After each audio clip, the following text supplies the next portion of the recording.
Oui, bonsoir les frères. Oui, actuellement nous sommes à l'église Temple de Calvaire de Pia, église des Assemblées de Dieu, Temple de Calvaire de Pia. Bon, ces deux frères sont des frères expérimentés et ils sont prêts quand même pour nous expliquer en ce qui concerne le mariage. Donc je les donne la place pour nous expliquer comment se prendre pour célébrer le mariage. Bon, vous avez la place les frères. Ok, merci. Sinon, parlons du mariage. Nous voyons que le mariage, on va parler des raisons et les principes de la biblique du mariage. Donc, si nous voulons parler des raisons et les principes du mariage, nous parlons premièrement des raisons et ensuite des principes désignant le mariage. Oui. Merci. Et maintenant, au deuxième point, nous allons parler aussi des avantages liés au respect des principes bibliques du mariage. Et nous disons que le mariage est l'union de deux personnes de sexe opposé reconnues officiellement par la loi et les règles en vigueur localement. C'est aussi l'état dans lequel l'homme et la femme vivent ensemble dans l'intimité avec l'approbation de Dieu. C'est-à-dire l'approbation de Dieu, ce qui veut dire que Dieu doit accepter l'accord là. Il doit avoir aussi la main de Dieu. Dieu doit accepter ce mariage. Amen. Et c'est Dieu qui unit deux personnes. Et nous disons aussi que le mariage est une institution divine car Dieu en est l'auteur selon Genèse 2, le verset 18. Merci. Si Dieu est l'auteur du mariage, nous disons aussi que est-ce que c'est Dieu qui est l'auteur des problèmes dans un couple? Nous disons, mon frère, nous disons que ça c'est évidemment erroné. C'est erroné parce que Dieu unit. Et c'est quand Dieu unit, c'est dans son intérêt et c'est dans notre intérêt aussi. Alors, Dieu n'est pas à la base des problèmes que résident dans un couple. Amen. Amen. Nous voyons que pour que le couple soit bien fondé ou bien avancé devant l'avant, nous devons voir que le couple doit se donner à la prière. Sans la prière, les problèmes vont s'intégrer facilement dans le couple. Merci.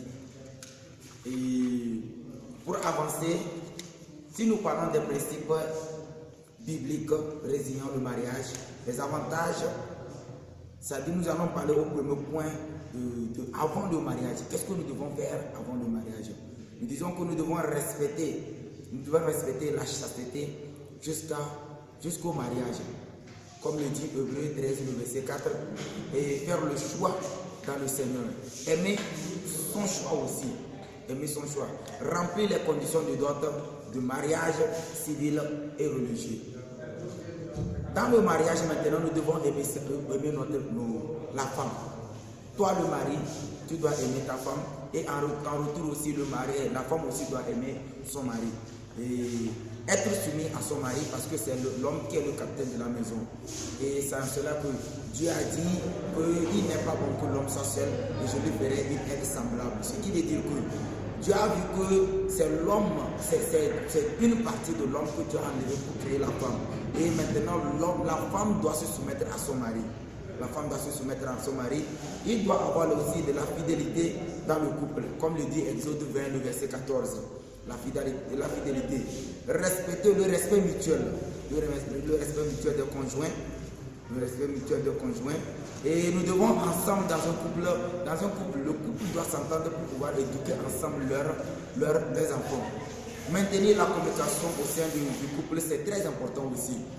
Même quels qu'en soient les cas, s'il y a des problèmes, le couple doit s'entendre pour qu'il y ait la communication à tout moment, afin de ne pas inviter l'ennemi, la main de l'ennemi dans le couple.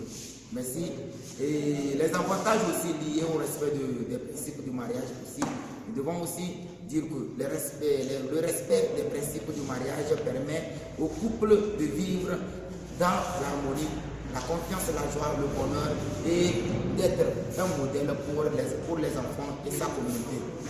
Le couple bénéficie également de la bénédiction et de la protection de Dieu car il se sent honoré dans un tel mariage qui est un témoignage suivant pour l'Église. Exemple de Joseph et sa femme Marie.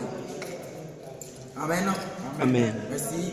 Et je pense qu'en conclusion, nous disons que le mariage étant une institution divine et une décision à vie ne doit pas être pris à la légère.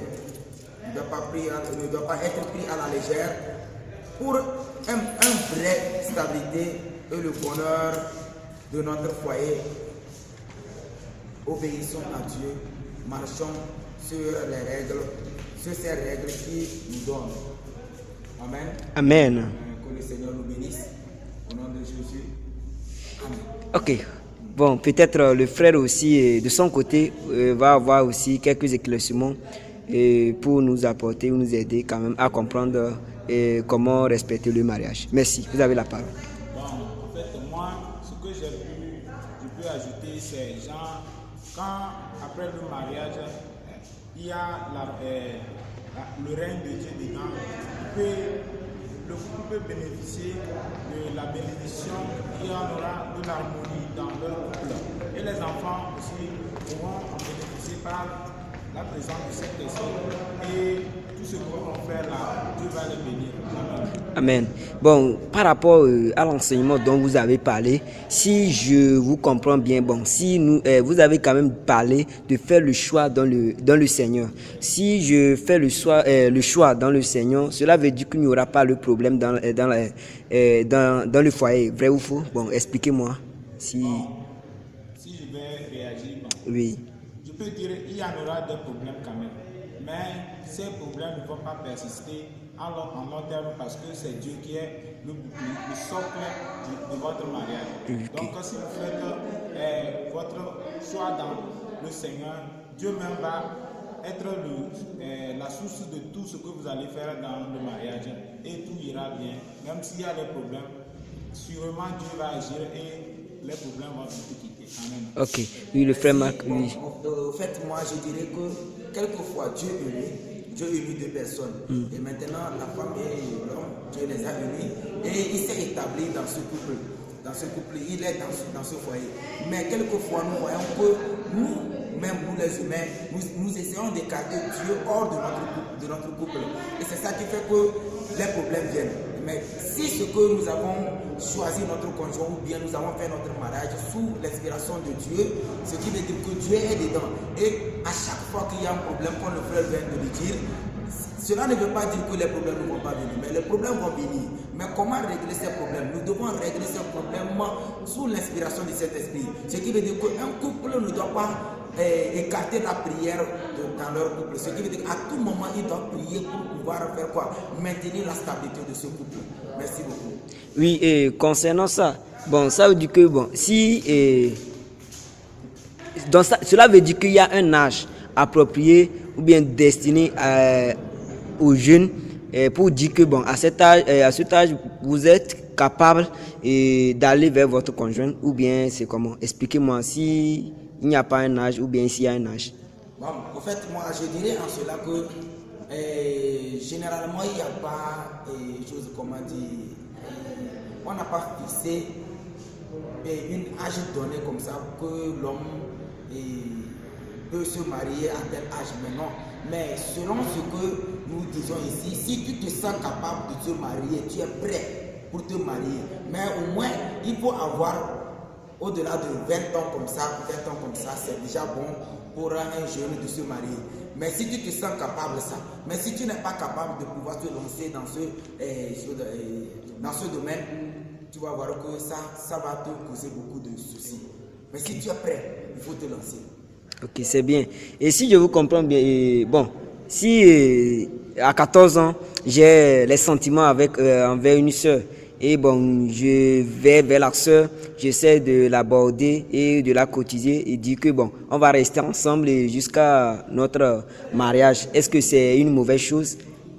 Bon, ok, sinon moi je vois que je ne dirais pas que c'est bon Parce qu'il faut aussi dans le mariage, il faut aussi la maturité. Merci. Il faut la maturité dans le mariage. Parce que si je vois, si un jeune de 14 ans qui se lance dans le mariage, Oui. vous voyez que si la personne n'est pas mature dedans, parce qu'aujourd'hui nous devons suivre des enseignements concernant le mariage pour être mature avant de se lancer. Mais un jeune de 14 ans qui se lance dans le mariage, il se marie.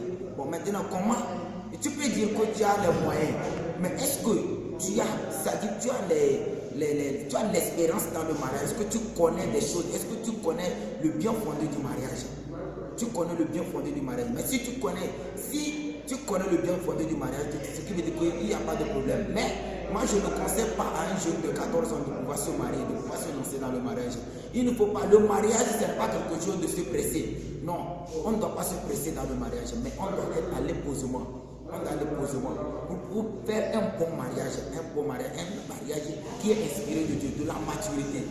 Merci beaucoup. Ok. Si. Oui. Parce que le mariage, un genre, est quelque chose de type que quand tu te lances dedans, normalement, tu ne dois plus sortir. Donc, si tu as fait le mauvais choix dans l'enfance et que avec l'évolution du temps, tu vois que tu as fait erreur là, ça va agir sur toi-même. Donc, c'est mieux d'attendre ta maturité et de se lancer dedans. Certainement, vous voulez parler de blessures émotionnelles, ça? Ok, j'ai compris. Et concernant cela, bon, vous avez quand même parlé que le mariage, c'est pas la prière. Donc, vous voulez dire que bon, c'est Dieu aussi qui donne le mariage? Oui. Oui, bon, nous disons que c'est Dieu qui est venu.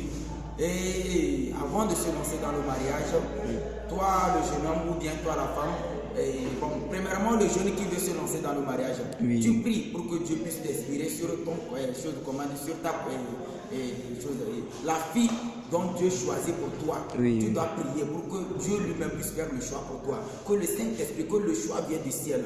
Et maintenant, après le choix maintenant, tu vas voir que quand tu avances, il faut avancer avec la prière.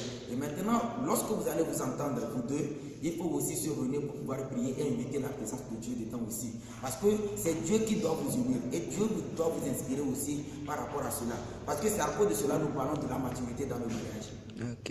Merci. Je pense que l'explication a été claire et tous ceux aussi qui se téléchargeront ou bien s'abonneront aussi à la chaîne, et ils vont quand même s'hériter de cette occasion. C'est une occasion très efficace. Et quand même, votre explication a été très bonne et je tiens à vous remercier pour votre effort. Merci beaucoup et soyez bénis. Peut-être vous avez quand même quelque chose pour dire à tous ceux qui vous suivent en Europe, n'importe où, par rapport à comment respecter le mariage. Peut-être vous avez certainement quelque chose à ajouter. Donc, et vous avez la place. Ok, merci. Sinon, moi, ce que j'ai à dire à tout le monde, c'est que, comme le frère l'a déjà dit, le mariage, lorsque tu te lances dedans, ce n'est pas